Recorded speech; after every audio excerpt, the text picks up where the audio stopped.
type Andrew Tate knife attack. Last month, somebody put on a high-vis vest pretending to be a builder, trying to get access to my house with a blade. And when he was identified, started slashing randomly because he couldn't kill me. So I'm on a death list also. And the media is spinning and hyper radicalizing low IQ people into attacking anybody who has a worldview that's different to theirs. The media is absolutely, completely complicit. And I would argue that very few people on the planet had larger voices for the masculine youth than Charlie Kirk. If you want to say some names which are possibly up there, it's myself and Nick, and we've already had attempts on our life. This is disgusting. And this is no longer a political divide. This is no longer about policy.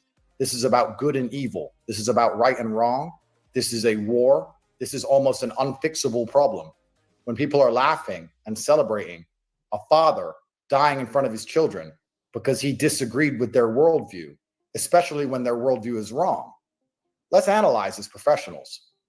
If you're going to sit and tell the world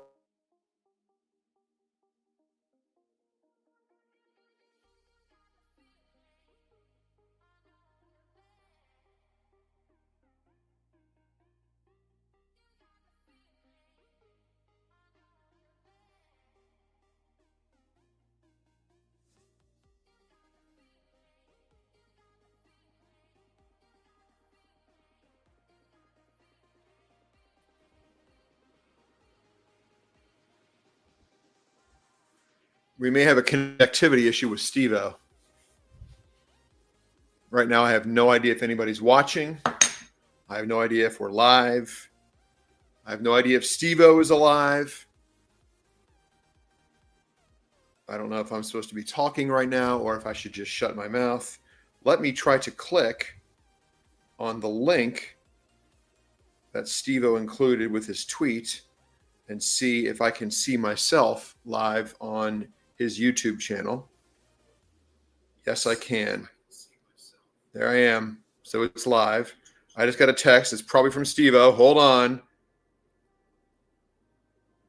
He said, I crashed. Hold on. So what that means, folks, is our fearless leader, Steve Simonovich, is going to be with us at some point. For now, it appears that you're stuck with me. And I know how devastating that may be for everyone. Let me see if this thing is still even on the air. Okay, Justin. Hold on. There he is. Okay. Hey, listen, I think Uh-oh, it's happening again. We have I think what's happening is that we have an internet connectivity issue at Steve-O's house. That's what I think is going on here. Yeah, it is, because he's frozen. We're live on YouTube. And right now it says there's one person watching. So only one person is suffering through this. It's an unfortunate live television technical situation. Super undesirable, very unplanned. And yeah, there are now 4 people watching. So to the 4 of you that are watching, Steve-O is clearly suffering some sort of technical issue, which if I know Steve-O, he's very close to solving any minute now. Steve-O is a very technical man, and I'm certain we'll have this all figured out in short order. Therefore, bringing everyone who's watching the latest in horse racing and political commentary that you came here for, that you strive for. There. And I see you visually, Steve-O. Okay, can you hear me? Yeah, I can hear you. I have no idea what's going on. I never had that happen before because I'm connected hardwired, not on the Wi-Fi. Well, yeah, but hardwired can still, your local internet service provider can still suffer an outage or something, a hiccup. Okay. Well, I was thinking maybe the masses are trying to silence us. I think that's improbable. Where's Rich? I don't know. Okay. He wanted to join yesterday. Yeah, he said he was going to be here. Lots to talk about. We have the last Coffee with Dew we did. Mm-hmm. What did we talk about? I don't remember when it was. It's been a while. It's been a little bit. because you've had a career change. And Yeah, it has. yeah, I mean, my focus has not been on the horses for several months now. I as everyone knows, I think, well, I shouldn't say everyone knows, but as a lot of my friends know, I kind of tried my hand as a professional horse player, and it started off really well. And then I had a number of bad beats, including 2 really bad beats in 24 hours, where I think I should have hit for, I think the number was around $22,000 combined. And, everybody always thinks their horse was best and blah, blah, blah. I really feel mine was. And that sent me into a kind of a downward spiral of, maybe some angry gambling, maybe some just very bad decisions as a handicapper. And so I decided to put a pause on the horse playing and go back into the career that I've been in for, I've been in sales for, more than 25 years. I'm in cybersecurity. I've been in cybersecurity sales for more than 15 years. So that's what I'm doing now. And it's been I'm very happy, but I still keep one eye on horse racing sometimes. And now that it's Breeders' Cup season, yes, clearly now is a good time for me to be, re-engaging, paying attention at a very high level. But we've also got a lot of politics to talk about. Oh, yeah, that's what we want to talk about first. The opening monologue before I got cut off with Andrew Tate there, you like him or love him or hate him or like him, whatever. He says a lot of things that I do agree with. He's over the top. I'll give you that. But is he really? If you just look at the context of a lot of the stuff that he says, especially what he said at the beginning of the show with that monologue, did you want to touch on that? And basically, I wanted to do this show a couple of weeks ago after the Charlie Kirk assassination. Mm-hmm. And a lot's come out since then, but start off with that monologue. What is going on with the left where we have moved away from dialogue to where I don't agree with you, I want to kill you?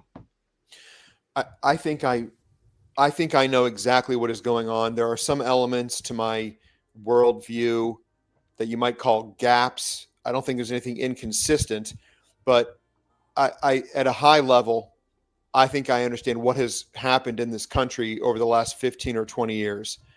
And this is the long and short of it. And I'll jump around a little bit, but not too much, hopefully.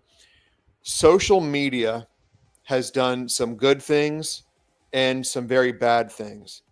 One of the bad things social media has done is it has highlighted, and I say that in quotation marks, how great many people's lives are relative to the lives of other people. Now, a lot of what you see on social media is total BS.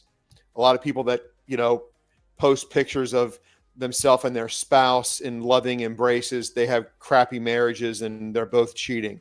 Or people who go on these expensive vacations with exquisite, beautiful backgrounds, and they post these pictures and it's fake. And so everyone's putting their best foot forward on social media. I don't do that, but a lot of people do that. And it's in many ways, it's about their job. It's about everything.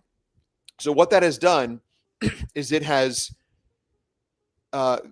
allowed the resentment on the part of many people to expand.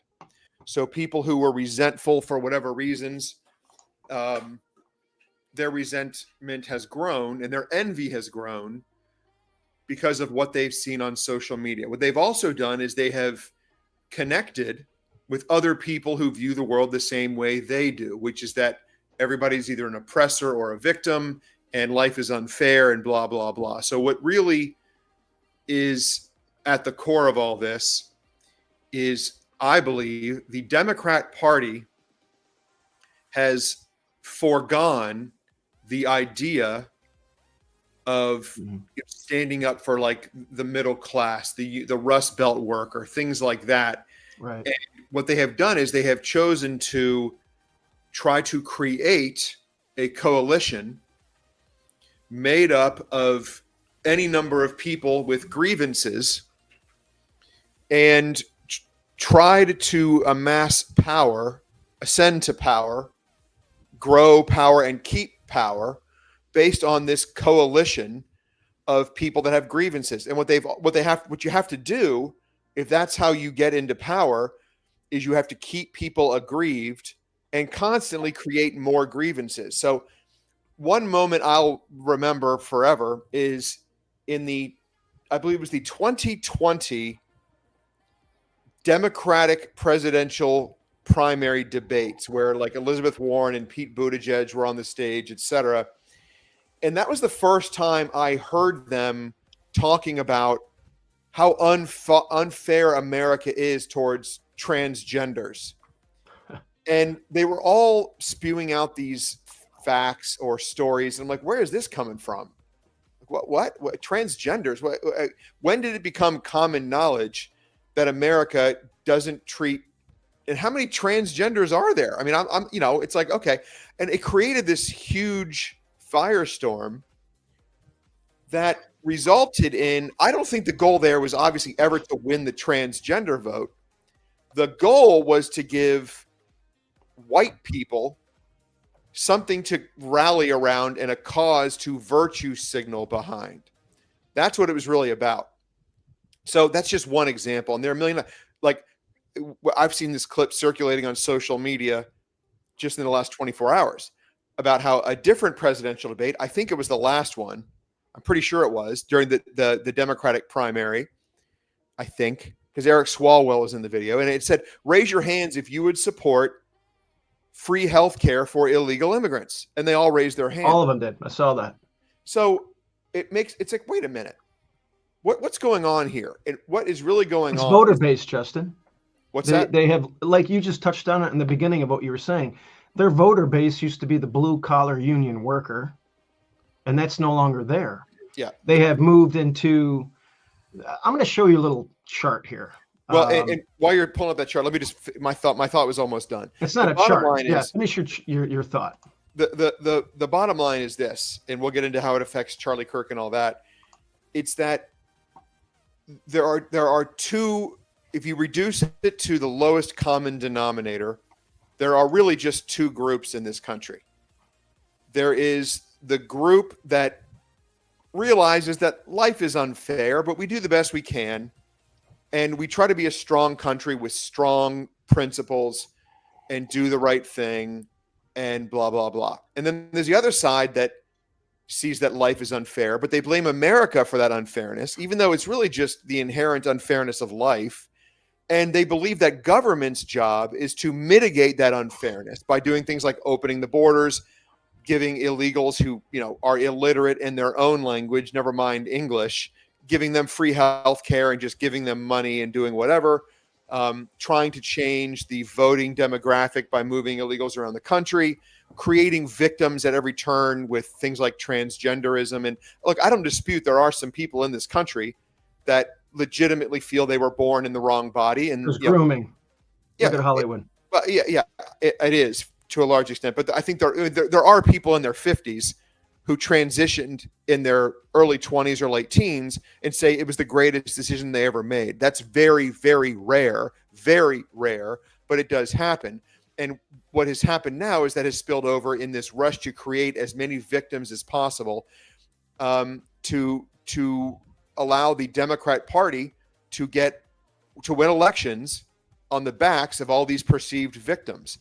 And how that manifests itself ultimately is in people like the assassin of Charlie Kirk, people who rally around Palestine and say that Israel is the bad guy, just a whole lot of nonsense, as a result of the Democrat Party realizing that there are all these really resentful, envious people out there. Let's win elections on their backs. And that's what's happened.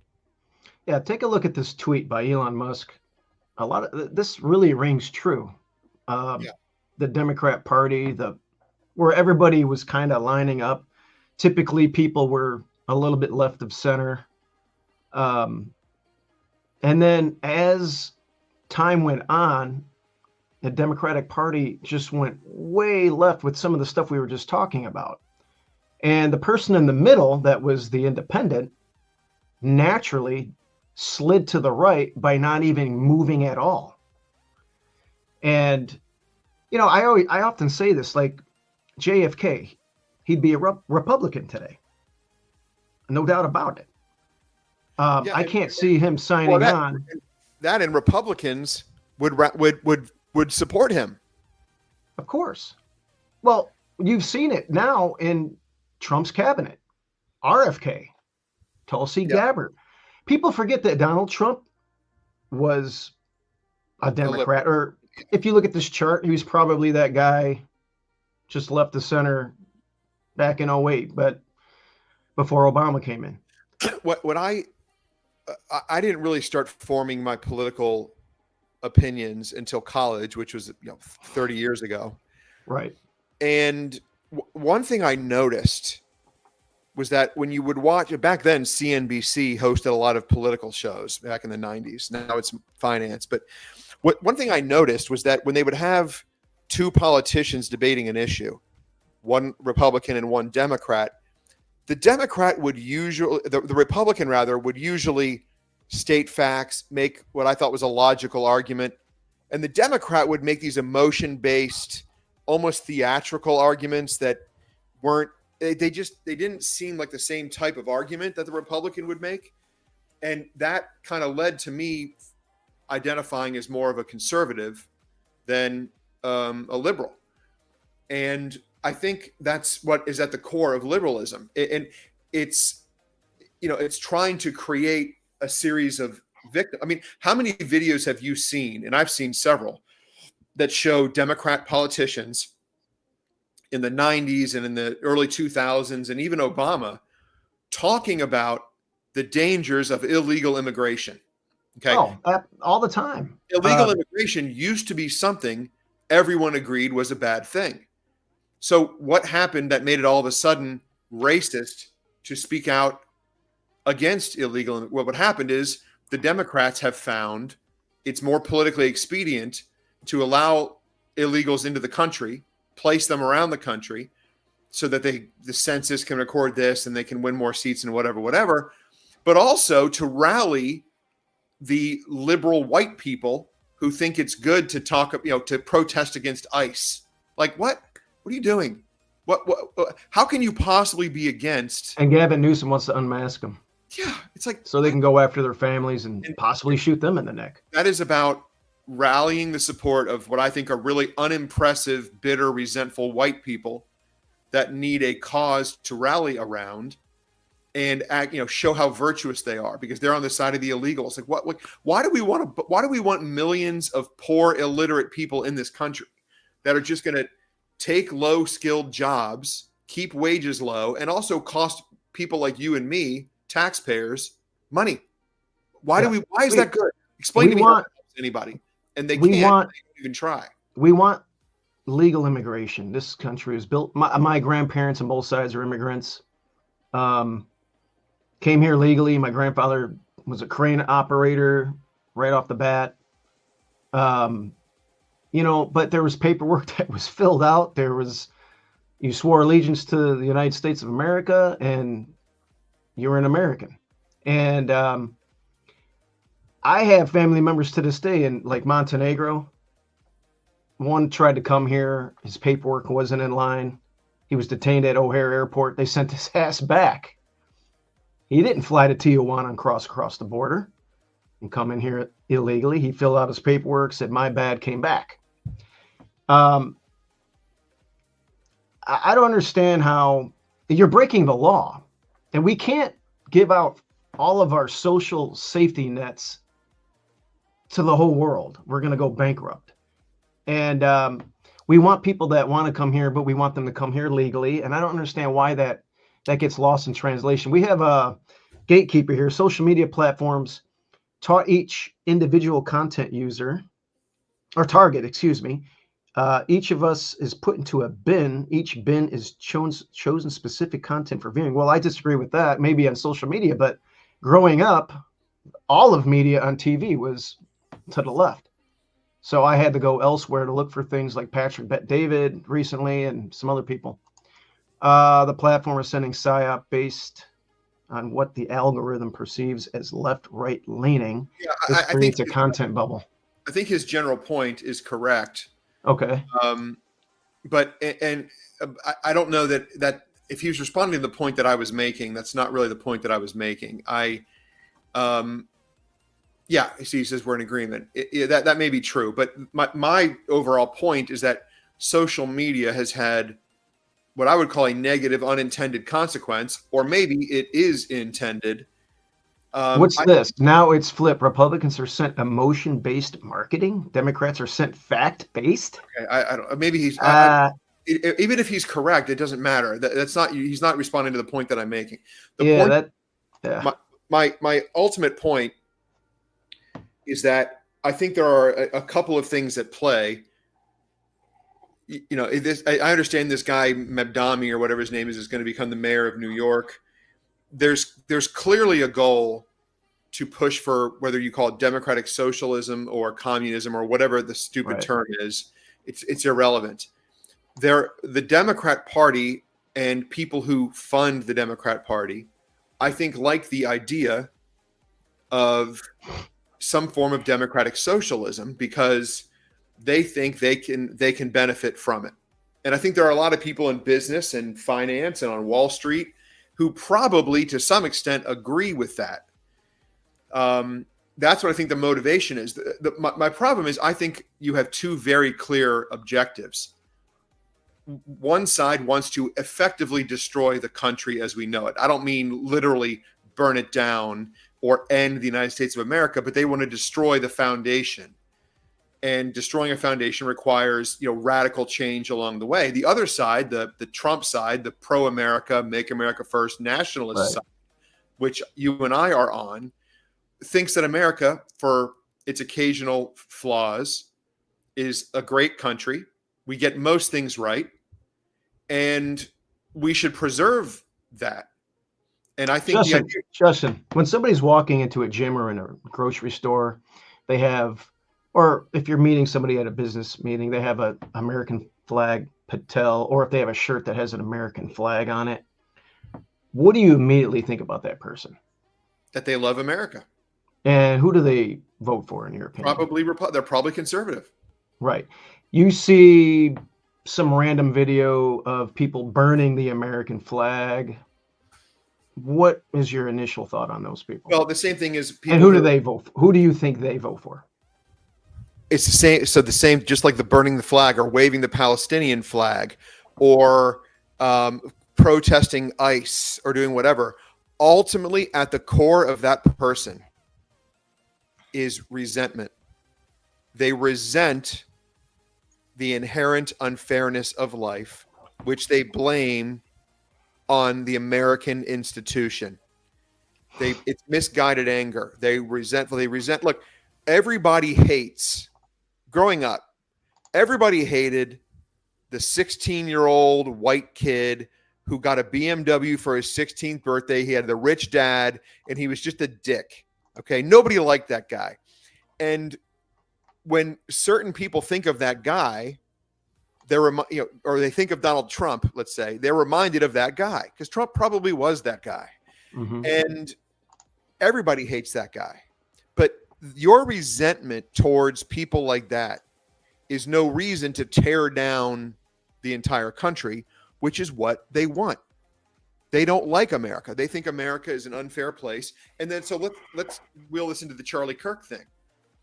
The gunman, whatever, Robinson or whatever his name was, he sent a text message to his transgender boyfriend or girlfriend, whatever it is, and said something to the effect of, I just couldn't take his hateful rhetoric anymore. Okay. Pause. There was also a shooting in Nashville within the last couple of years of a transgender who went into a school and killed 3 little kids and killed 3 teachers, killed 6 people. And a transgender organization put out a press release or a tweet or something and said that this shooter felt unseen.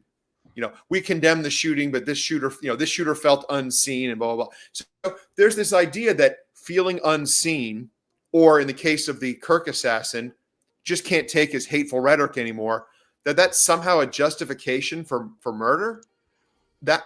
if that doesn't show you which side of the equation is on the wrong side of history and which side is on the right side, I don't know what else Well, does. I want to talk about the power of grooming.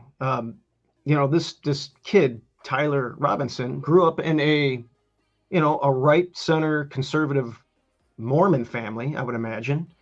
And he got radicalized by, a lot of kids, when they go to school, and I know you're going to have talks with your daughters before they go off to college someday.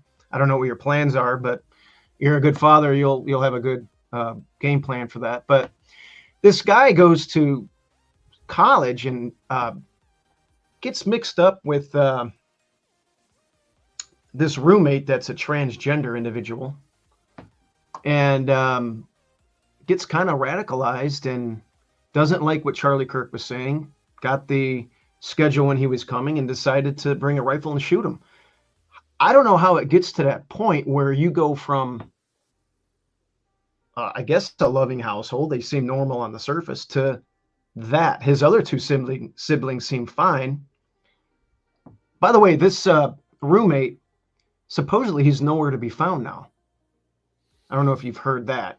No, I haven't followed it. You pay attention to a lot of that stuff. I don't. Well, if you look at this tweet I have up, the Charlie Kirk assassin, Tyler Robinson, lived with his transgender partner. The individual, who is a male transitioning to a female, is fully cooperating with the FBI. This was on September 13th. Sources tell me the FBI had texts and other communications between Robinson and the individual that helped FBI authorities solidify that Robinson was indeed the shooter. There's other theories that there was another bullet and this and that. That's been kind of debunked since. But the power of grooming is very powerful. If you look at who's the girl that was in the film Transformers? Megan Fox? Megan Fox. Do you know that Megan Fox has 3 boys that have transitioned into girls? Now, that is statistically impossible. I knew there was a celebrity that claimed there's a lot of them. Multiple transgender children. Yeah. Dwayne Wade, Will Smith, Cher, who's the girl from Michael Myers, her daughter. I mean, but all these Hollywood people, and it's not just one. They're trying to make them all transgender, and it's child abuse. I'm sorry. Social services should be knocking on those doors and taking those kids away. Yeah, it's and that there's a separate issue that I think you and I have talked about, which is transgender surgery and should the government be involved in any of that? Not for anybody that's a minor. Absolutely not. It shouldn't be. Look, I think it's demonic anyway. Well, yeah, but here's absolutely not for a minor. You don't want the government involved in that kind of decision making. I mean, trust me, because you know what happens next. If you give the government the power, right? Let's say you have a 12-year-old boy who thinks he's a girl. Both parents support the surgery. A doctor supports the surgery. Never mind the doctor's motives, and the child himself supports it, even though the child is not at the age of majority. You don't want the government getting involved there and saying, no, you can't do that. Because here's what happens next. The next time there's a pandemic and a vaccine, now the government's got the control to show up at your front door and give you a vaccine, which we were probably one step away from happening with COVID as it was. So look, if you have a 12-year-old boy and he goes and has his genitalia removed, and then at age 25, disgusting. Yeah, but it is. But let's say at age 25, he regrets it and he wants to blame somebody. You say, hey, look, you said it was okay. Your parents supported it. Your doctor supported it. Sorry, at least you're not dead. Now, in the case of abortion, the reason it's okay for the government to put a stop to it is because the consequence is death, and because the unborn child cannot speak for itself. Somebody's got to stand up for the rights of unborn children because they can't. That's where the government comes in and says, no, you will not, kill this unborn child. Now, my views on abortion are probably slightly different than yours. I think there's a period of time where it's... You'd be surprised where I stand on that. Charlie Kirk was pretty hard case, even in cases of rape. I thought he said something like, hey, look, that child's not conceived out of love. Absolutely. I'm not letting my daughter or niece or anybody have that child. I'm sorry. So we would have to do whatever we got to do to. Well, yeah, but I mean, the other issue is there are, like, the morning after pill is available to any rape victim. You know what I mean? Well, like, that's fine too. I think you could take that. Yeah, and then you start saying, oh, a woman could claim she was raped and now she's 15 weeks pregnant or whatever. Listen, rape and incest, I get it. There's small cases of that. I agree with those things. You should be able to take care of things.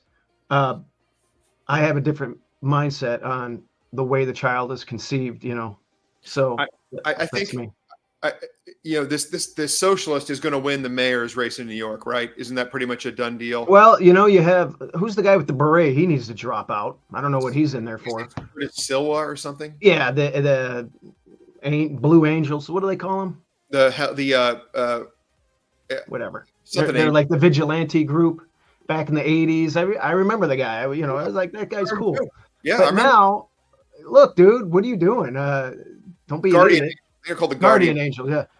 How many votes are you going to get? And the ones that you get, this is going to be a tight race now with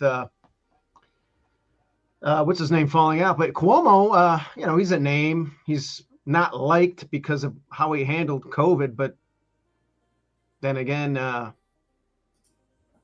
it's just a mess there. Trump even said it. Let him win.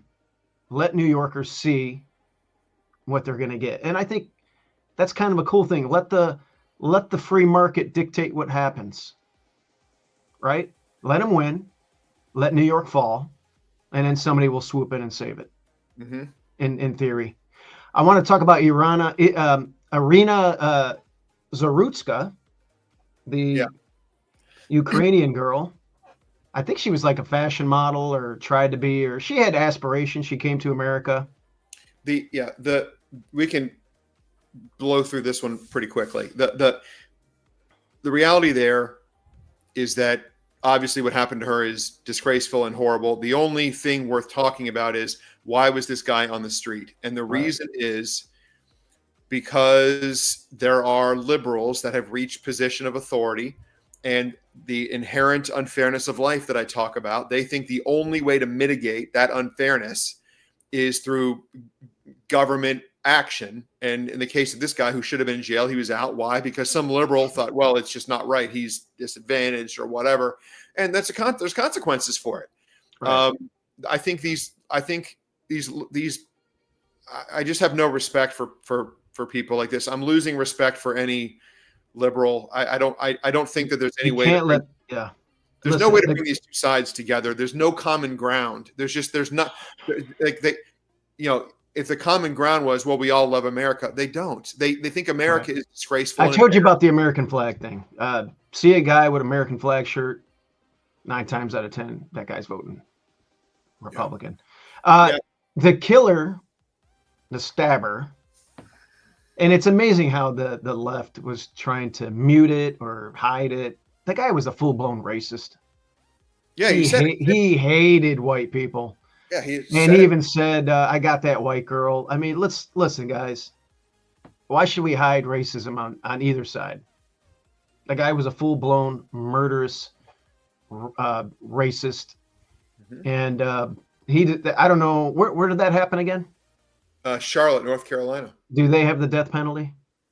I don't know.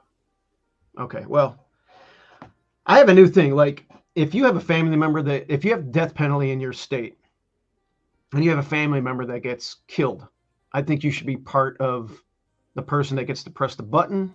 Or in Erica Kirk's case, I think she should be able to go on the firing squad. Now, there's 5 shooters or 6 shooters, and everybody but one gets fake bullets. So you don't know who shoots the guy, I guess, in the firing squad. But they should let Erica Kirk line up and shoot that guy, Tyler Robinson. That's my opinion. Call me hardcore. I don't give a shit. Well, I think that, there's a lot of things that should happen that are never going to happen. And you can argue, are they healthy or not? I don't know where I come down on this. I will say Jimmy Kimmel. Oh, go ahead. Finish your thought. I will say this. You and I are going to disagree on something. Okay. I agreed with almost everything I ever heard Charlie Kirk say. The one thing I did not like was how often he relied on scripture and the teachings of Jesus. Okay. Where's Rich at to back me up here? To talk about politics or, public policy or things of that nature. Because the reason I think some people tuned him out is because if you make religion and faith a cornerstone of your arguments, you're a lot of people are just going to dismiss you out of hand, and then you're not accomplishing anything. Well, you could go to the other side, the other cult that's kind of like a religion. Here's our guy, Rich. Good morning. Welcome to Coffee with Dew, the return. Hey, by the way, this is the only way I get to see Dew now anymore. So I am drinking, and by the way, I got my Believe cup with the what is this? This is Mark 9:23. All things are possible to those who believe. Well, so we're going to segue into what you were saying. This is mushroom coffee, by the way. Well, it's perfect timing that Rich is here because Rich and I have had this discussion on the phone, including we had it within the last couple of weeks. I was saying that I didn't like the fact that Charlie Kirk often relied on the Bible, scripture, the teachings of Jesus to talk about his positions on public policy, government, politics, etc. And I think when you do that, you might, where they say win the battle but lose the war, or whatever the saying is. Mm-hmm. It's not necessary. Like, for example, abortion is a perfect issue. I can make a perfectly logical argument as to why abortion should be illegal without talking about things of a spiritual nature. I think when you introduce religion, regardless of what your personal influence was, regardless of what you believe, it means a lot of people are going to tune you out, and you're going to turn off some people. And I think. Well, who are you going to turn off? I mean, honestly, yeah. I mean, you're going to turn off the people that you're trying to convince. You have a really big awakening. You have a big rush now. A lot of people. Do you know that church goers has gone up 25%, as high as 20? It's gone up a lot. Revival going on because of Charlie Kirk. And what harm? I mean, if you follow the 10 Commandments in life. By the way, that's Old Testament. That's Hebrew. You're preaching to the choir. I know what you're going to say, and I agree with what you're about to say. You're going to say that the teachings of Christ and the Bible and all these things are good. Not even Christ. The 10 Commandments is the Old Testament. I understand. If you follow that in life, don't cheat on your wife with your neighbor, don't kill somebody, don't steal. I mean, come on, these are common sense things. Mm-hmm. Yep, and I agree with you 100%. My point is, when you make things of a biblical nature, things that are faith-oriented, a cornerstone of your logical argument and your reasoning for promoting the ideas you promote, people are going to reject you immediately, and those are the people you're trying to influence. So you can, like in the case of, as I was saying, in the case of abortion, you can make a logical argument for why abortion should be illegal without mentioning God or Jesus or faith or anything like that. You're not wrong about that. So it goes against the laws of nature. Okay. Well, it was the basis of his whole life. It's what dictated his whole moral mindset. And that's a fine personal story to talk about, for if he wants to talk about why he chose the path that he did, but he's trying to, win friends and influence people. It gave him a center, though, Justin. He struggled with a lot of things. I've watched a lot of his stuff through the years. He was talking about his struggle with porn, his struggle with a lot of different things, and that kept him in line and grounded. Grounded is the word I'm looking for. And that's admirable, and it's worth talking about. My point is, when you're trying to convince an audience of, let's say, college kids that trans biological males competing in sports against women is not a good thing, or that allowing illegal immigrants into this country is not a good thing, making faith-based arguments is not the right course, even if your faith is what has led you. Hey, wait a minute. Let's rewind a little bit. What's the faith-based argument for illegals coming in? Because I don't think there's anything there. Now, the transgender thing is a whole different story. Yeah, okay. If someone like Charlie Kirk explained his beliefs and his political opinions and things of that nature, oftentimes by quoting the Bible or talking about the teachings of Christ or whatever. When you do that, you have to accept that there are a lot of people in the audience that don't buy into the story of Christianity.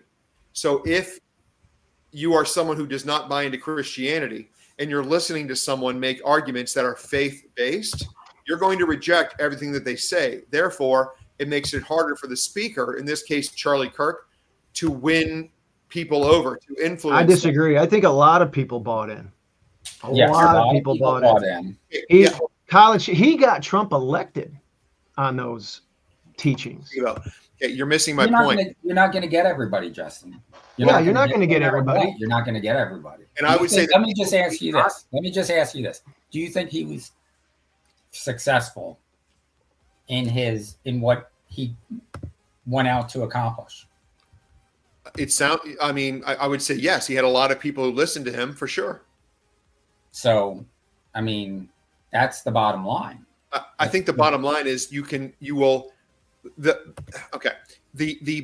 political beliefs, his opinions that he had. I think there are a more effective way to argue and fight for those things than by making arguments of a spiritual nature, because you can be more fact-based. Like, for example, illegal immigration. You just simply talk about the dangers of allowing illegal immigrants into the country and the financial toll. But he did do a lot of that. He used the Constitution. He was an expert on all that stuff, history and the Constitution, and he used that in his arguments. There were a lot of times he didn't use, his Christian faith, but when it was relevant, like the abortion issue and stuff like that, he certainly did. Right. And I don't think you're wrong in what you're saying. You're some people are going to tune you out immediately. Mm-hmm. But the fact that he used an open dialogue, he was trying to overcome that. And he definitely convinced some people. Mm-hmm. Look at that one. What was it? A CNN broadcaster guy that came out and Van Jones. Right. That just getting that guy to say anything nice about someone on the right was pretty remarkable, and that was because of the way Charlie Kirk, handled him. They were beefing really hard, he said, right before he got shot. Like the day before he got shot, they were having a Twitter war about Zaruska, who got stabbed. Van Jones's stance was the guy wasn't a racist. It wasn't race-based. It absolutely was.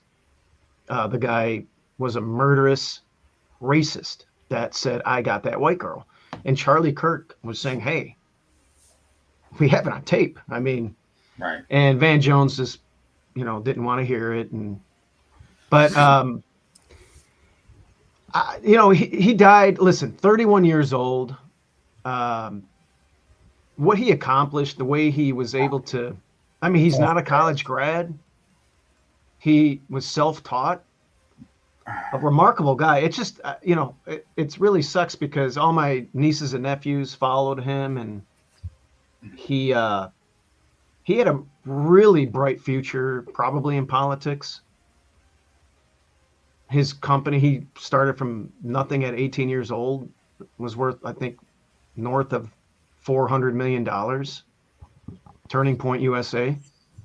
Now the torch is going to get passed. I don't know. They're going to have a corroboration of guys and gals come in and carry the torch. But he's a big loss. We have a lot of the left now. The transgender issue, the freedom of speech thing, where they want to shut you up with guns, the very thing that they hate. They don't like guns. They'll take a gun though and shoot you for free speech to shut you up. It's very troublesome. And 8 of the last 10 major mass shootings, there's a meme going around, and I did check it. I looked at all of them, the one from Colorado, the one obviously in Utah, and some other ones. 8 of the last 10 have been on antidepressants and were either non-binary or trying to go to be a transgender. It's a mental illness. I think my opinion is that in most cases where someone is, identifies as the other sex from what they are or whatever, there's mental illness at play. And I think people who are mentally ill are more prone to doing very, very stupid and crazy things, like killing a lot of innocent people. So I wouldn't necessarily blame it on the transgenderism. I think social media has also contributed to a lot of the unhappiness. Oh, absolutely. Oh, yeah. They can band together. Without a doubt. Pervasive unhappiness in this country. It's got to be tough to be really unhappy with your life because you're underachieving or you were not born with certain gifts or whatever the reason is, and to see front and center all these other people living these great lives, which are usually fake and pretend, but whatever. And, if some people just can't handle that shit, and the consequence is they do stupid things. Now, I'm going to say this. I don't know if this has made national news yet, but it sure has made local news here in Orlando. And you Google this. Okay. This just happened this week. I had advanced knowledge of it for 4 or 5 days, but it just hit the news yesterday. A 24-year-old male, what's called a paraprofessional, so someone who's basically like a part-time worker at my wife's school, Stable Point Elementary in Longwood, Florida. He worked at the school as an assistant to teachers with severely special needs children. So this elementary school where my wife teaches, and where my kids went, by the way, they're out of there now, but when they were in elementary school, they went there. He worked with a number of children, one of whom was a 6-year-old girl who was nonverbal, who would throw things at him and so forth. This 24-year-old employee of the school had thoughts of murdering this girl in the school. Okay. And I won't go into all the details, but he had thoughts of murdering this girl and reported it to the authorities at the school, and was taken away to what's called Baker acted, which means taken to a psychiatric hold for a period of days. He had thoughts of killing this little girl. Well, all the parents found out about it. It took almost a week for them to, and again, because my wife teaches there, I had advanced knowledge of this, but they found out and they rushed it. 100 kids were checked out of school yesterday. The media showed up, and now there's all kinds of PTA mommies and all kinds of people going nuts over this.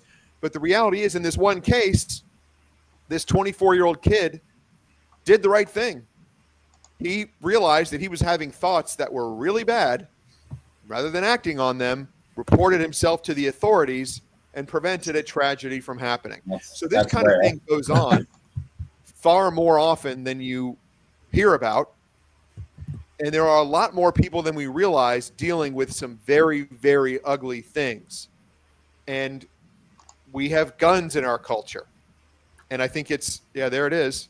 I have dropped my kids off at that school that you just saw the picture of a million times. Stable Point Elementary School, following reports of an employee there making threats against students. West 2 News investigative reporter Greg Fox has been there all afternoon, joins us live now in Longwood. So, Greg, this had to be really scary. When did the school let parents know what was going on? Less than 2 hours ago, according to a text message that was shared with me by one particular parent here at the school. And keep in mind, this incident happened 9 days ago. Outside the office at Sable Point Elementary in Longwood, deputies were seen talking with parents, some of them clearly upset about what they picked up on social media neighborhood channels. Dozens of parents showed up throughout the afternoon to pick up their kids not knowing what, if any, threat might remain. It makes me terrified for our children. Laura Mulconry is a Sable Point parent and says the lack of communication about a potentially dangerous incident involving a school employee is disturbing. The principal should have said what she was able to say to the parents. Then we wouldn't have this process right now where everyone's coming to get their kids from the school. Several hours after we arrived at campus asking questions, Principal Shannon Stokes messaged parents just before the afternoon bell saying Sable Point administration was made aware that a paraprofessional with Sable Point Elementary School self-reported concerning thoughts to the school resource deputy on September 24th. Based on this information, the employee was immediately placed on administrative leave pending the results of an investigation and has since tendered his resignation with SCPS. He has not been on campus since this incident. Wow, very interesting. And it gets worse. He self-reported. Yeah, not only that, but he had also been detained by the police on multiple occasions in the last year for, I'll leave out the details because this is a family show, but literally walking in the middle of the street in a nearby town with his pants around his ankles, touching himself in a manner that was inappropriate. And this was known by the police, but he had no criminal record, so therefore he was not flagged and was able to be hired. And this, you have not heard the end of this story, I'm sure. But my point, the only reason that's relevant to any of this discussion that we're having is because there is I think there's an obscene mental health crisis in this country. And I think it's going to get worse. I heard somebody say, we let them out. We let them out in the streets. And Trump even said, hey, we need to have maybe some insane asylums and places like that. I'm going to skip ahead. This whole thing about the left and a wake-up call and they're going to change. It's not going to happen. It's going to get worse before it's get better. This guy's going to win the election in New York, become the mayor. You're going to see people like AOC and Jasmine, whatever her name is, and other liberals go further left, and because their base is very, very angry, and the people that are in charge of taking the Democrat Party in the right direction, they don't care about actually helping anybody. That's not their motivation. Their motivation is to win and remain in power. Well, look at this article. They're at a historic low in favorability. Look at the gambling markets for the 2026 midterms. The Democrat Party is a massive favorite to win back the House of Representatives. Massive. That's based on statistics of when the president of the opposite side wins. They normally always lose. But there's real money backing up. But I'm going to tell you right now, I'm putting money on the GOP to win the House and the Senate. People are sick of this. I showed you the little chart, the little thing that Elon Musk shared, where everybody's moving to the left, or the Democrat Party has moved to the left, and everybody stayed in the middle, and now they're on the right. How many viewers do we have right now, by the way? We got 64, not bad. Okay. It's not zero. Good. I thought it might be I thought it might be. Anyway, you were saying Elon Musk and his chart and the movement. But look at these statistics. How is the left going to win the midterms when their favorability is at the lowest ever? 54% say they hold an unfavorable opinion of the Democratic Party right now. A new historic low. And this just came out this is September 25th. So this is like a couple of weeks ago or last week. And I also wanted to share another article. This came out yesterday. Trump's approval surges to new high with black voters. Which is why the Democrat is redoubling their efforts to create more victims. They have to replace the votes that they're going to lose. And it's not that African Americans... Well, they're not replacing it. The border's closed. Well, they got to figure something else out because the danger is not that African Americans will vote for Donald Trump. Some of them will. It's that they won't show up and vote at all because they're not motivated to. So the Democrats know this. Here's my point. I think the left is going to get crazier, not less crazy. And how is that going to compute to votes in the midterms? How is that going to compute when you see historic lows? They're going to get crazy, blah, blah, blah. Are they going to cheat? What are they going to do? By the way, Hispanic voters, 46% voted for Trump anyway. Yeah, and Latinos are historically the ones that are here legally are more against illegal immigration than white people are. So are African Americans, by the way. African Americans are against all immigration, never mind illegal immigration. I mean, look at Fetterman. He's already had enough of the Democrats. Democrats are trying to throw him out. He lives in a place where I think he thinks it might matter. It's the ones that live in these liberal districts that have basically little risk of losing, like Jasmine Crockett and AOC and others, that are going to their goal is to galvanize their base. Well, didn't Jasmine Crockett? She's not going to. Her seat's gone, right? I don't know. I don't have any idea. I think it's. If you think you've heard the last of Jasmine Crockett and AOC and others, you're crazy. Jasmine Crockett, the Clarence, she's like Clarence from 8 Mile. She talks this game like, oh yeah, I grew up like this and that. She was so privileged. She went to a private school, $30,000 tuitions. I mean, it's just so funny. Well, she's trying to resonate with, listen, here's the thing. I got to get going. I have a plane to catch. Oh, you got to be kidding me. But I want to say this. Now that Rich is on, Rich can carry the show. Can I give out one horse today that I think will be a non-favorite and is, I think, I don't know if scratches are out of Keeneland yet, are they? If we go to Keeneland. Yeah. Keeneland race 10. Me and Rich could talk about a few races too. Yeah, hopefully Rich came equipped with some horses today. As you guys know, and as I said at the start of the show, I have not been dialed into the horses lately, like I wish I had. What race did you say? The race 10, the one you're looking at. It's the Grade 1 more turf mile. So you're going to have a number of Euros in here that are going to get attention. Number 4, Diego Velasquez, who is a Group 1 winner over in Europe. You've got the 5, Wood Shauna, who is also a Group 1 winner in Europe. Wow, those are nice horses. Yeah, you've got a good field. You've also got the 12, John Quill, who is a Group 2 winner in Europe. So you've got people like Aiden O'Brien. You've got others in here. I think Aiden O'Brien trains one of the ones I just mentioned. Yeah, he trains Diego Velasquez.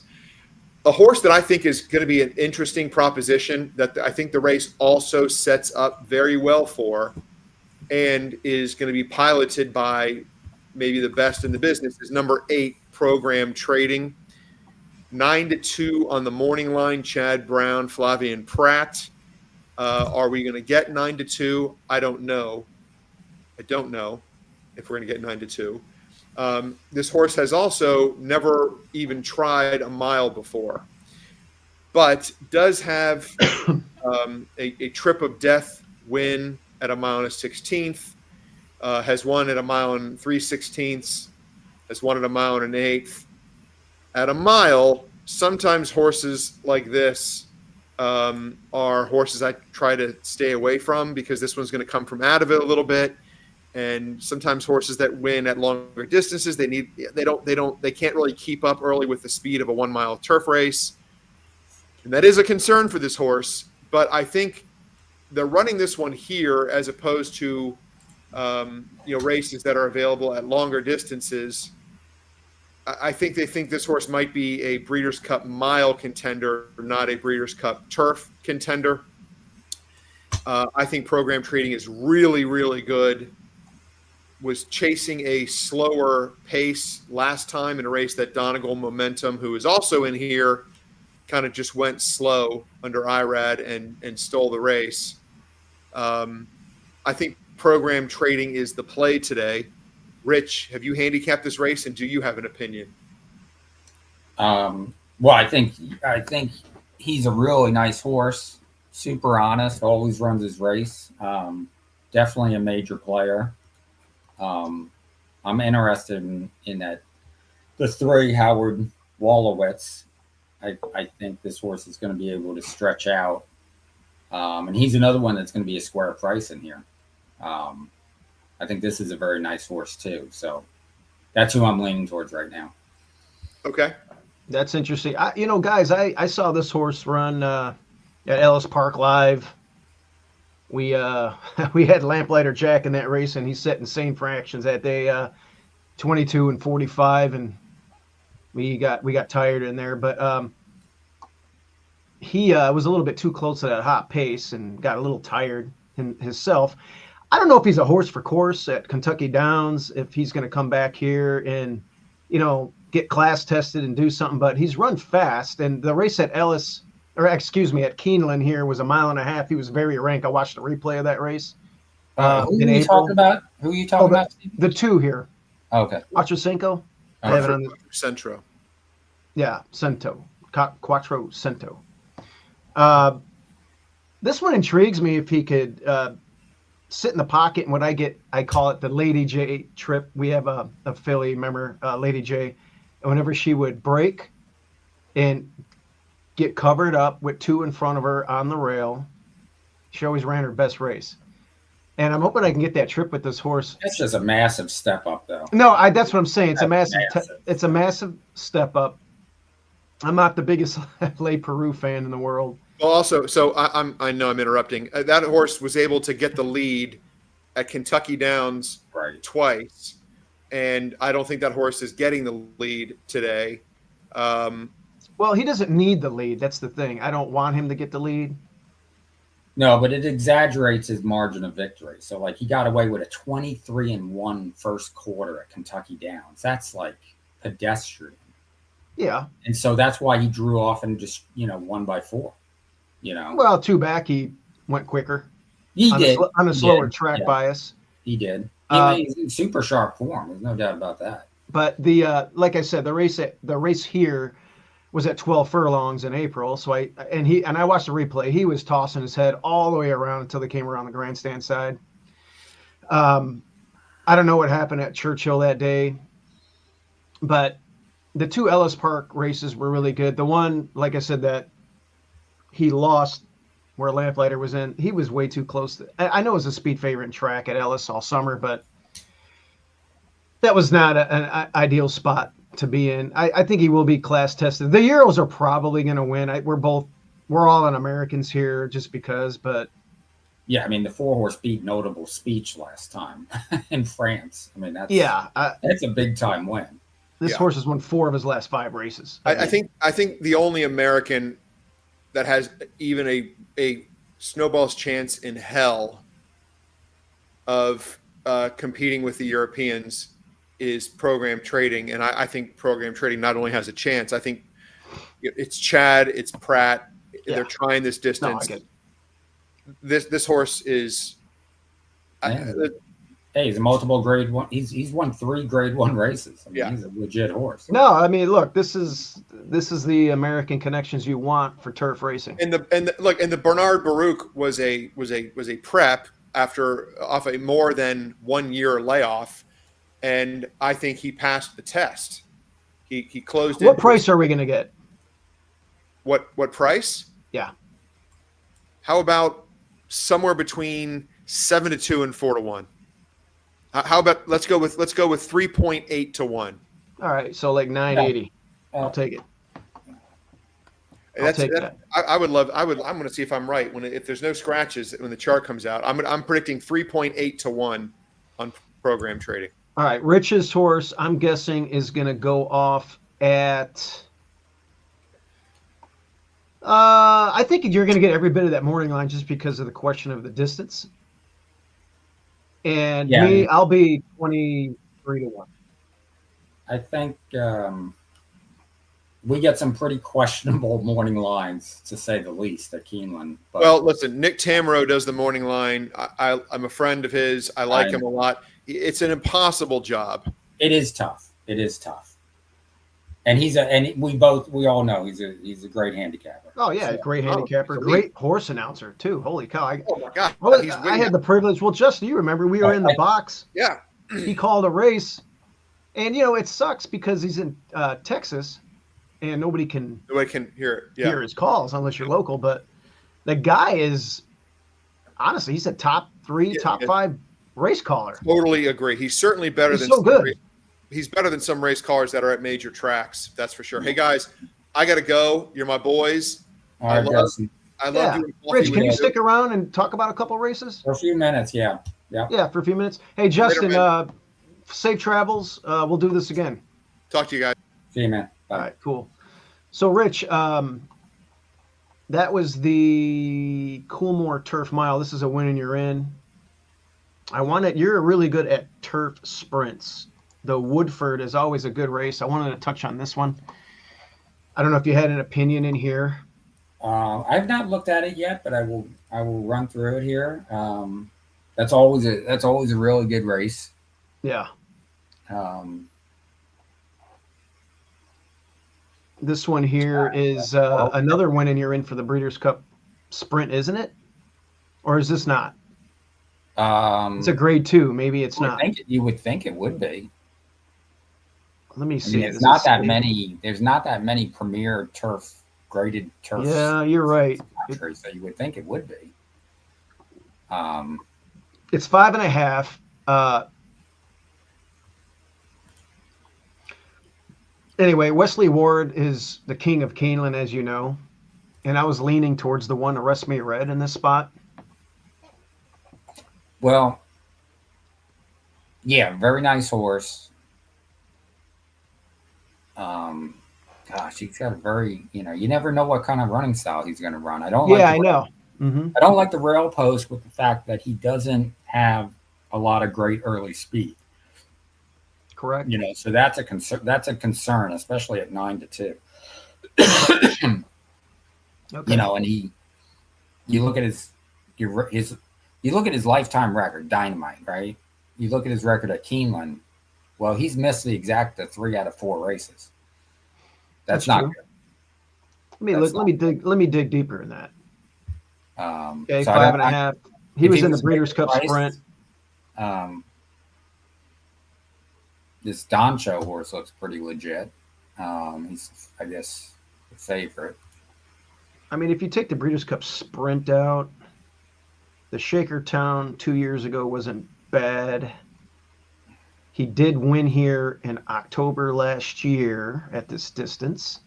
He is second off of a layoff. He ran a bang-out race at Kentucky Downs, which we know is a tricky turf course. Yeah. Cuts back a half. Okay, so I'm not opposed to Arrest Me Red. Now, you said Doncho. Well, you're definitely going to be flying out of the gate here, and unbelievable form. Took your race to. Now, you did run here in April, did not get the lead, and did not fare well. But the last 2 races have been pretty incredible. I guess the pace. It was off a layoff. You got to feel like this one will get the front. No Nate Hudson is probably who outran him. That's a pretty fast horse. Joe Shiesty's pretty quick.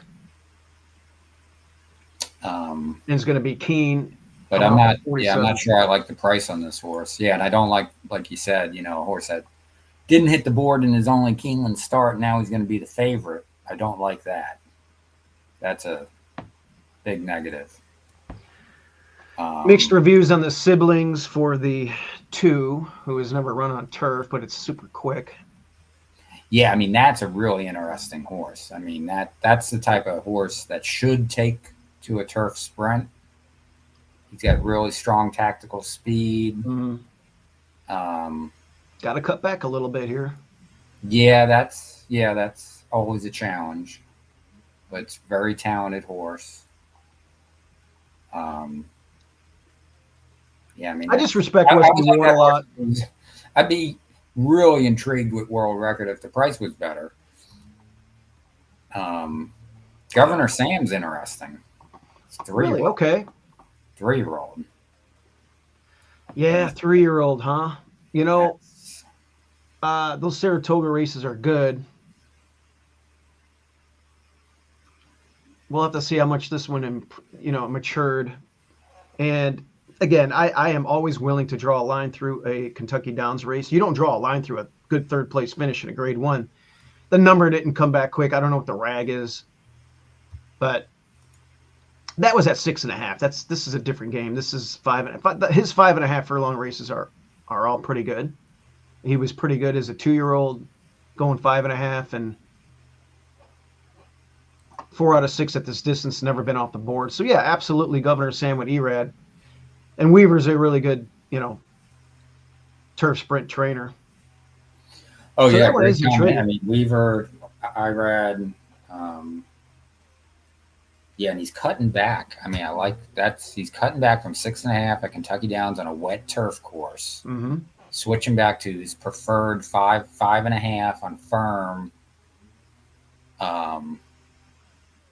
That's who I'm pretty intrigued with. Did win here as a 2-year-old.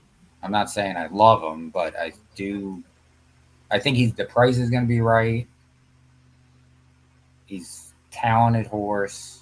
Likes to win, and might be turning the corner, might be maturing enough where he can do some. So I mean, the one's the old guy that we kind of know, that might get play because of Wesley Ward, but absolutely, Governor Sam maybe gets overlooked in here. Maybe an overlay, maybe 8-1. Yeah, he'll be a square price for sure. He would definitely be a square price. Doncho is going to be overbet. Okay. Yeah, I think I might lean towards that one. Maybe throw the one in with the exacta and underneath on a try. I think I am liking the Governor Sam here. Yeah, I like World Record also. Yeah, World Record. He should take to the turf. Well, here's the siblings. First of all, you have a brood mare that was that only ran 4 times and had some problems, obviously. But you have a sibling here, Handsome Ticket, that has a couple of seconds on turf.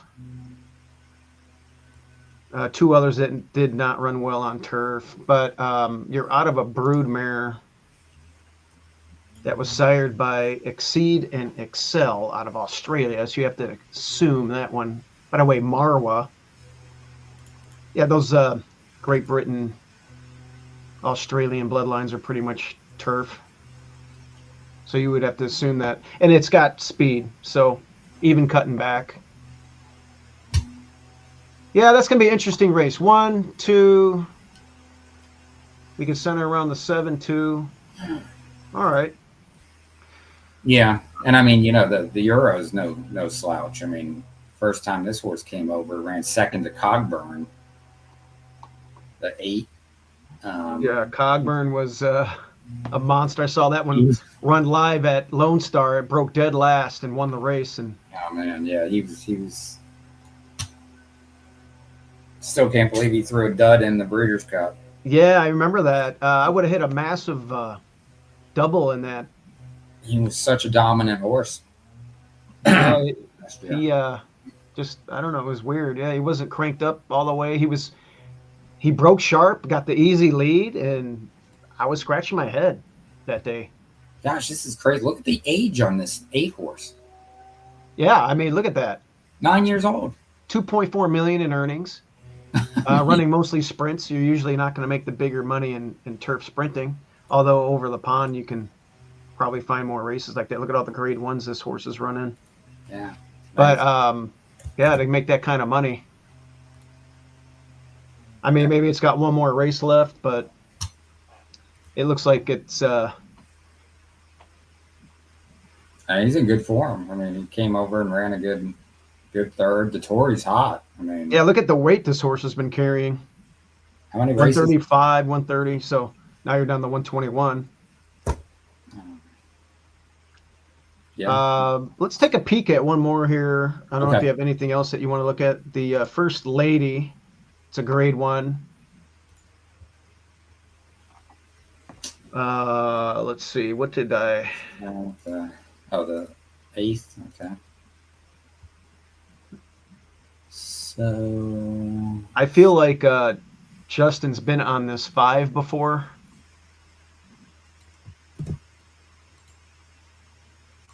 A lot of Euros coming over. This has to be a winning year in, too. Oh, yeah. Yeah. I'd say it definitely is. I tell you, the 7. Speaking of winning, this 7 loves to win races. Since coming over here, mixed reviews, but maybe Grand Motion has this one all cranked up. It's got a good kick. I'm sorry, who are we talking about? The 7? Yeah, I was looking at the Grand Motion runner. Yeah, I mean, this is a nice horse. Again, I don't know who all's going to get in here. We got to look at scratches, but this horse is 15-1. Let's see if we have any scratches up yet.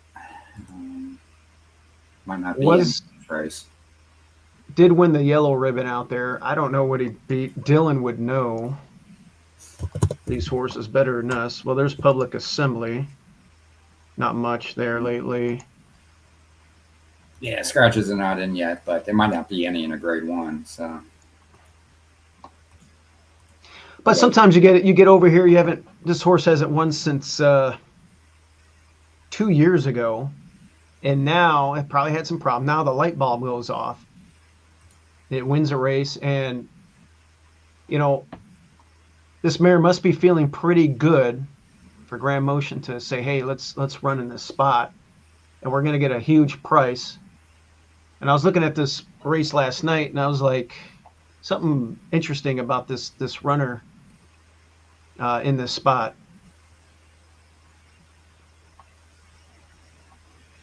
it's interesting. Her numbers are slow.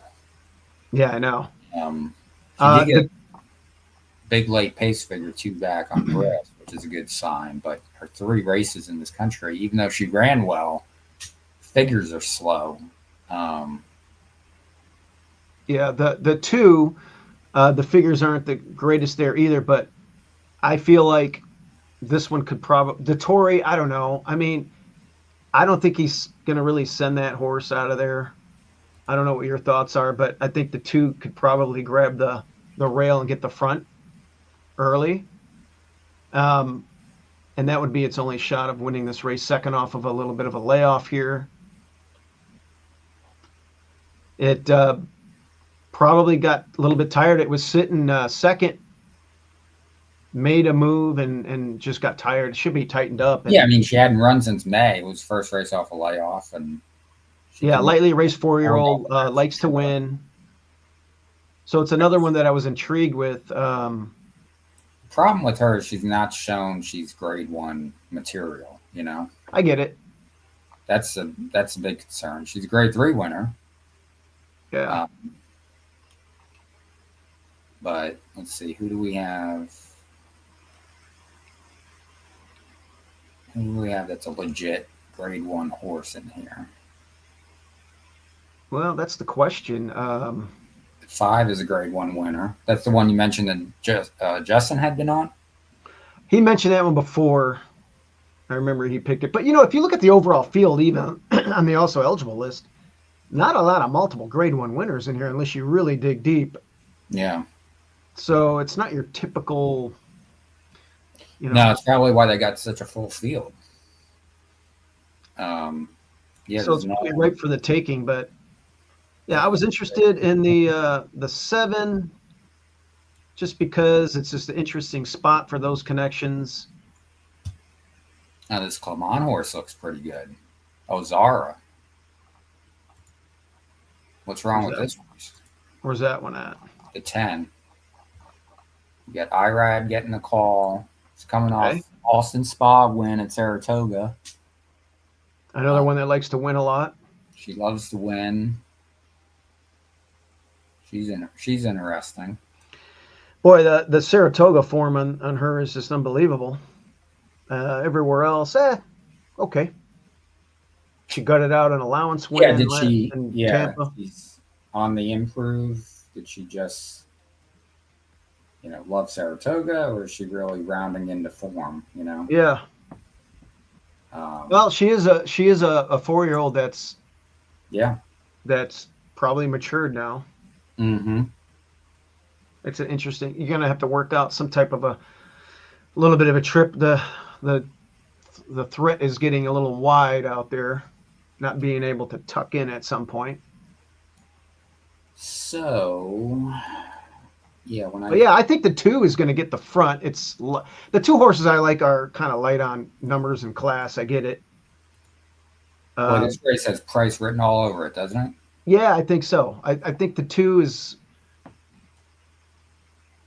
going to have the front and could be dangerous. Pratt obviously is off in riding. Who's he riding? He's riding the 9 for Chad. Okay. And that one there ran a bang out race at Kentucky Downs, but we've seen that. We've seen a nice race, a big number at Kentucky Downs, and then you disappear when you go somewhere else. And then next September, you look for that form at Kentucky Downs, and they pop again.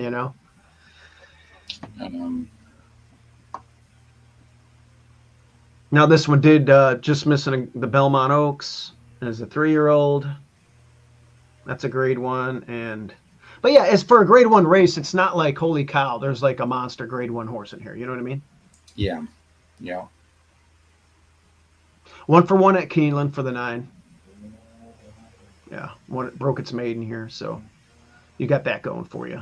Mm-hmm. But yeah, I'm gonna go 2-7 with some other horses,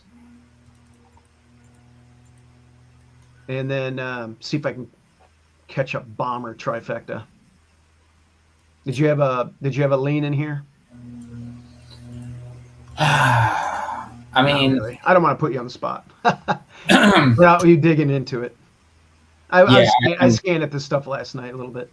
Yeah, I haven't. This is a race you really got to dig into. I mean, just jumping out, I'm intrigued with the 10. Okay, the 10. But this race, I mean, the 3 is another one that's kind of interesting. This horse hasn't done anything wrong. Boy, she loves to win. This is the type of long shot. There you go. That could upset. Wow, look at that win record. I mean, she's stepping up, which is an issue. But and she hasn't run since February either. I mean, the only race she really run a dud in was at 10 furlongs as the beaten favorite, but it was 10 furlongs. She's got some good looks, though. You get those other races around 7.5 to 8.5 furlongs. Holy cow. Yeah, since you're putting me on the spot, I'm going to take a swing for the fences with the 3. Well, I'm going to have to add the 3. So I'm going 2, 3, 7, 10. Box them all up and see if I can do it. You know what? I could do like some exacta boxes and some tries and supers with these horses and see if I can just, because this race, I don't know. There's nobody in here that's like, holy cow, maybe I'll throw Pratt in as some savers. All right, I just want to end my time on this show saying that Justin was completely wrong on his Charlie Kirk perspective. Oh, absolutely. And we both know that, And what else is there to say? Justin was wrong. I mean, that's how I want to end the show. So where was he going? He's like, yeah, let's do the show, and then I'm getting ready to talk about another topic. I got to catch a flight. Classic, Justin. Where the heck's he flying to? What do you got on tap today? Big stuff with the family? You're gonna watch a couple of races?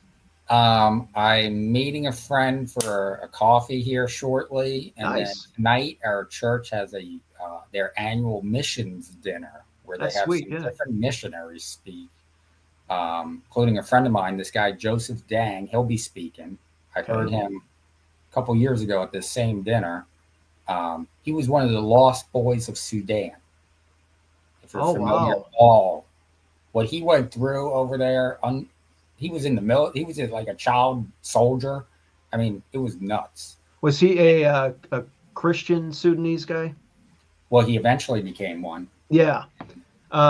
There's a lot of, as you know, there's a lot of problems in Africa right now, both on the Ivory Coast side and in that area that you're talking about.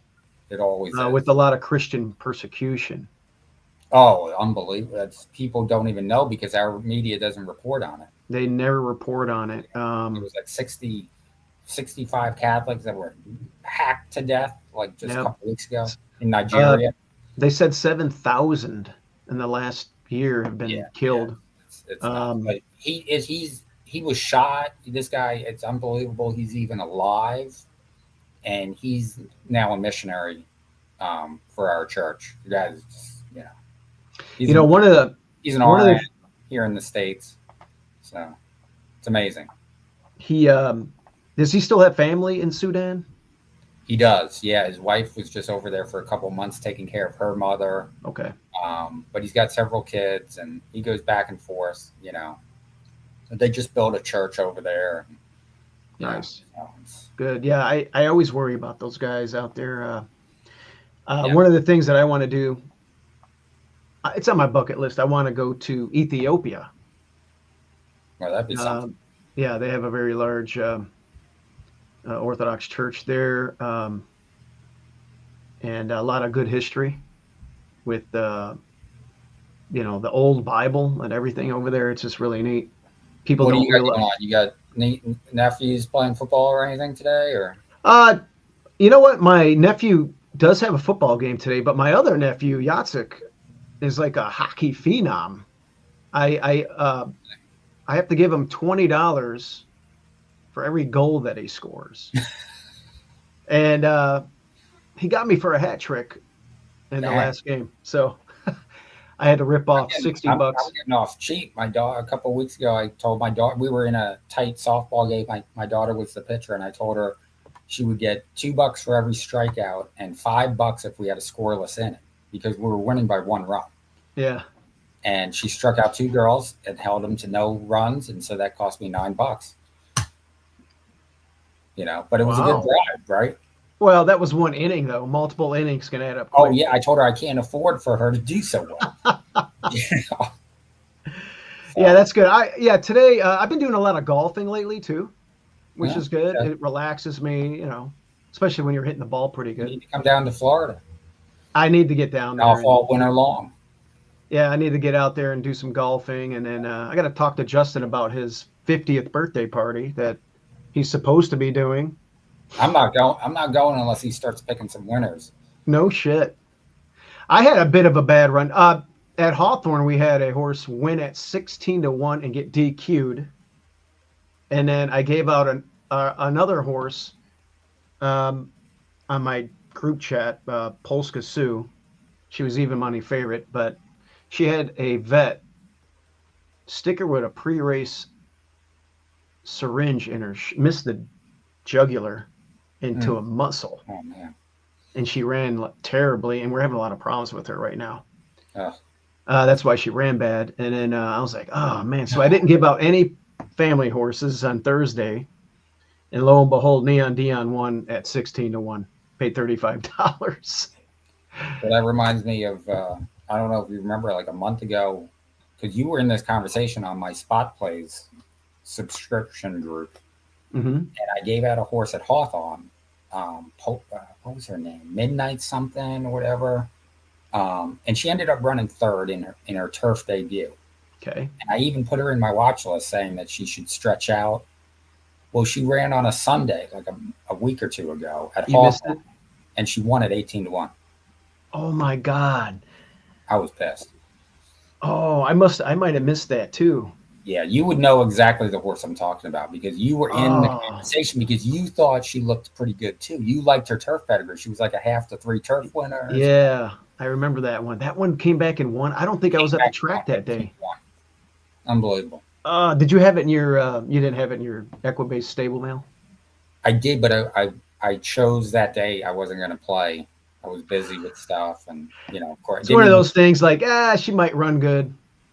Yeah, but I didn't even look. So the tri-key. I try to every day because I don't want to miss anything. That must have been a $500-600 trifecta for 50 cents. Yeah. All right. Well, let's end this. Justin was wrong on Charlie Kirk as usual, and Justin is wrong. Oh, I wanted to do one thing before you go. I wanted to talk about. I got to give out one family horse here before we end the show tomorrow on Sunday. I know you don't like to play a lot on Sunday, but Yeah, I'm gonna go to church in the morning. I'm going to the church in the morning, and then watch my nephew play hockey, and then we're gonna go out and watch this. We fully expect to win this race. We got Cash App Mike running in a maiden 12.5, and he's obviously a turf horse routing, not a dirt horse. As you can see, his buyer speed figures on the dirt aren't very good, but he's getting better and better, and he's feeling really good. And he's not a big price, but I'm going to play Cash App Mike heavily in this spot. And we switched to Bendezu because we like Santiago Gonzalez, but he DQ'd Hard to Fathom because he drifted over, and he also drifted Cash App Mike over in this race. And if he would have kept him straight in this race, he would have won. So real quick in the stretch before we go, I'm not going to play the whole replay, but you can see. Here we go.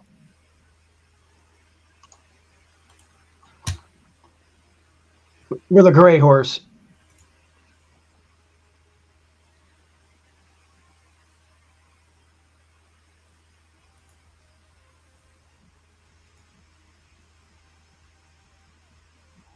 I'm not seeing anything. Oh, you're not? No. Oh, my bad. San sorry. Antone has the lead. Cash Hold App on. Mike now second. Black I can't believe you Russian weren't third. seeing it. San Antone, that one is Cash Right here, App we got Mike. the gray Grand horse. Festival having the toughness of the trip take its toll. And still trailing Dino War. They moved. So to we the switched top of the jockeys just stretch, because he DQ'd and us on Kiss one, My and Charm then still has the lead. Around the turn, they're in the stretch. Yeah, Kiss making a My nice Charms, move here. Black Russian right alongside. Cash App Mike swings to the center of the course. San That's a Antone lead. found the That's good. split on the inside and closing fast for the lead. Yeah, it's moving Now it's well. San Antone getting the lead. Cash App Mike on the outside. And Second, I don't know they're what coming that down was. to the finish.